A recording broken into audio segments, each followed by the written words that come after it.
Les arbitres de ce match seront Dany Groiselot au centre, Guillaume Gachard et Guillaume Arieux-Merlou sur les bords de touche.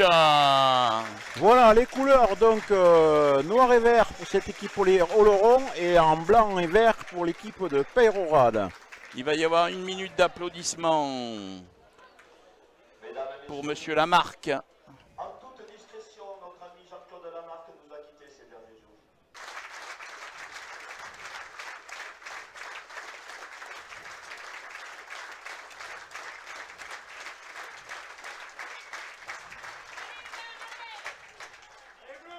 J'en profite pour rappeler le classement avant ce match. Donc Oloron qui pointe à la 2e place et donc nous avons Peyrehorade à la 6e place avec 3 points d'écart. Donc ils sont vraiment proches les uns des autres. Oloron qui va jouer en vert, noir et blanc, qui ne sont pas ses couleurs traditionnelles puisque c'est le bleu et blanc.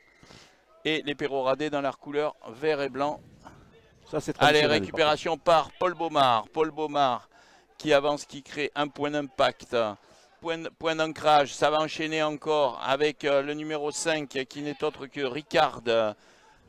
Ricard pour Riffon. Riffon qui fait on va refaire un petit coup avec les avants oloronnais. Une tentative de contest. Petite passe Chistera dans le dos et ça enchaîne même sens. Avec le numéro 10 qui pour l'instant alterne bien. Livoti, oui. Livoti qui alterne bien, qui fait tourner un peu par rapport, il se sert des appuis de ses avants de temps en temps. C'est la 3e ligne qui est assez présente.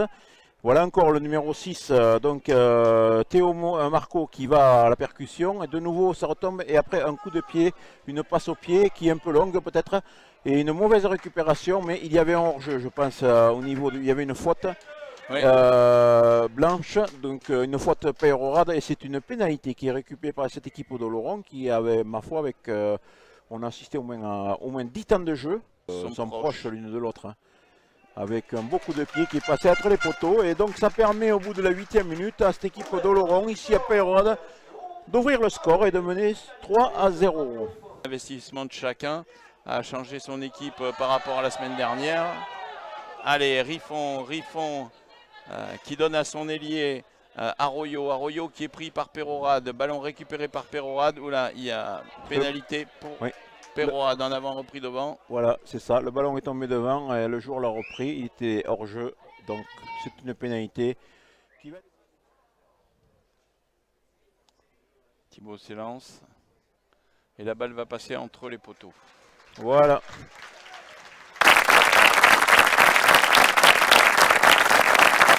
Toujours point de relais, attention, le numéro 8 il est tout seul, attention à ces raffus un peu qui sont un peu au coude et c'est bizarre mais bon ça va jouer derrière, ça croise, ça recroise, le numéro 14, je crois qu'il y a un en avant quand même malgré tout là. Oui effectivement, les Peyrehoradais. Il y a sûrement Benoît 2 fautes consécutives. Là.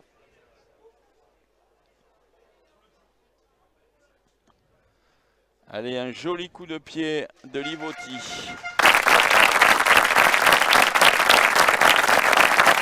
Surtout notamment sur le soutien à Paul Baumard qui est en retard. Allez, belle prise de balle.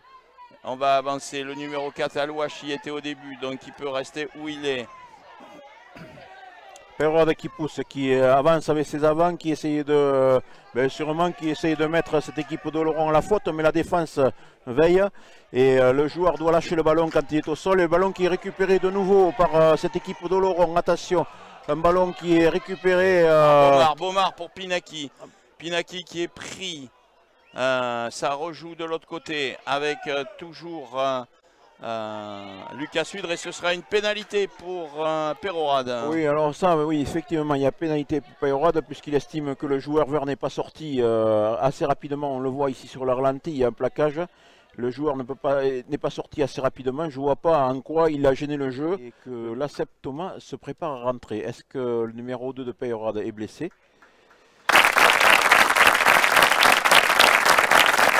Allez Thibaut, bien. Il y en a en arrière. C'est Baumard qui récupère ce ballon derrière qui a été sauvé avec... Sudre qui est pris. Attention au contest d'Oloron. Pas de faute. Thibaut Doucy à la manœuvre. Qui va peut-être taper directement. Oui, hein. donc il va redonner à Paul. On va essayer de recréer un point de fixation de façon à libérer Lucas Sudre, qui lui peut-être va redonner à Thibaut. Et Thibaut Qui est contré, attention, parce que le ballon peut être récupéré par les Verts, c'est le cas. Et c'est un essai sur un contre malheureux du petit Thibaut Doucy. Laurent Perorade qui récupère le ballon et ensuite difficulté pour sortir de son camp. Et Livotti qui marque la transformation de cet essai.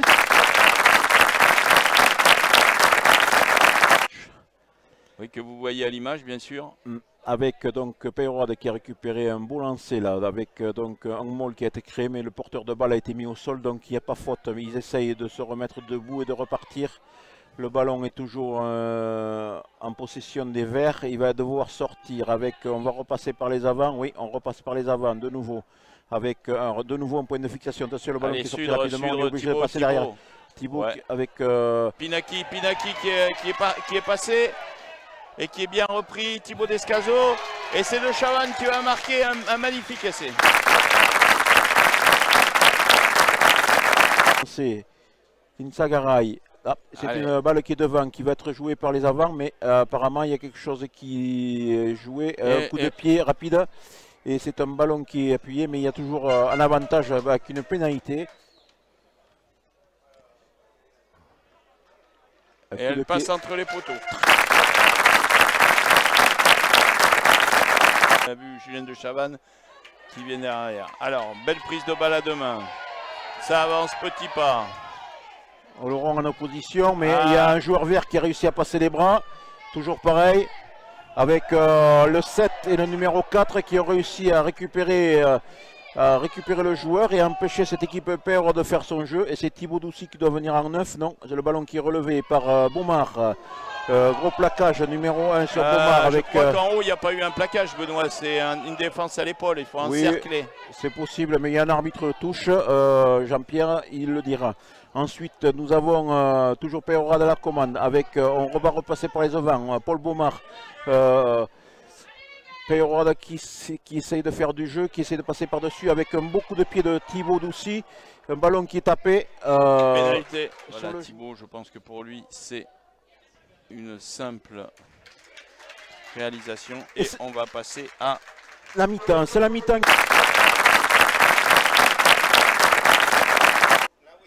Allez, Thibaut Doucy qui donne un coup d'envoi très haut dans le ciel, dans la zone 2, récupéré par le numéro 8, qui n'est autre que Racine Fosse, un point de fixation. Anna aussi. Et Toumouli, c'est un sacré client au plaquage. Oui, oui, oui. Il fait pas semblant. Il était passé, oui, il avait cassé un plaquage. Ben, disons qu'il a profité Thibaut pour Thomas Dubois. Thomas Dubois qui avance toujours. Attention, pénalité. Et oui, on a mis les mains sur le ballon côté Oloronais. Et il va y avoir un avantage. C'est la troisième faute consécutive. Est-ce qu'il va y avoir une biscotte? Il y a des chances. Ou alors il va y avoir un avertissement. Visiblement, il ne va pas mettre la main à la poche, mais je pense que le club va être averti. Cette équipe de Laurent, troisième faute de rang. Et donc là, il est en train d'avertir son équipe. Et il est allé voir le capitaine à la Wash. Et donc, il a prévenu que la prochaine fois, ça sera un carton jaune. Normalement, si je ne me trompe pas, ça devrait être Johan Peyre. Ouh, elle est belle, elle est belle, elle est belle. Sudre. On lance. Allez, belle prise de balle de Johan Peyre. On va construire ce mol, mais qui est bien contré pour l'instant par Oloron. Oui, grosse pression de cette équipe de Laurent. Le ballon va devoir sortir. Ça défend bien. Attention, le 7 ne pas venir sur le côté. Ça défend toujours. Et de nouveau un avantage qui va être donné donc à cette équipe Perorade. Il estime que les joueurs sont venus sur le côté. Avec toujours la tournerie qui... pas de tournerie, Pinaki, pardon. Qui est pris. Allez, ça enchaîne encore. Avantage, Simon Saint-Christo. Saint-Christo qui avance. Qui est pris. Monsieur l'arbitre demande de lâcher le joueur. Baptiste Belleret qui est pris également. Ça défend bien. Johan Peyre qui a remis intérieur à Saint-Christo. Saint-Christo. Attention, phase de domination des... Il va revenir à la pénalité, monsieur l'arbitre. Oui. Le ballon s'élève et va passer entre les poteaux.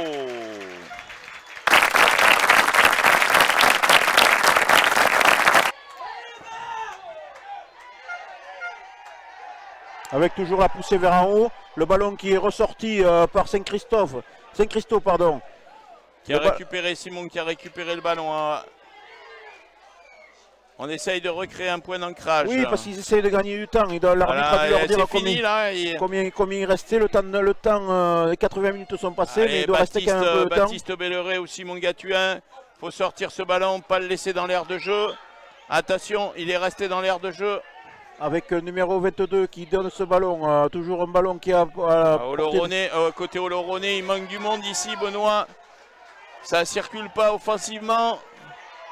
Ça commence à reprendre la largeur. Un contest de... Magnifique contest de Perorade. Là, on le voit au ralenti, et le joueur qui est tout seul. Et c'est la Seb Thomas qui a été au contre. Oui. Avec un petit appui sur le sol, juste avant de récupérer le ballon, mais on l'a vu sur d'autres matchs. Et donc ça va permettre à cette équipe Perorade de se dégager et de gagner cette partie. Donc Perorade qui reste à mettre à la maison sur cette victoire de 20 à 16.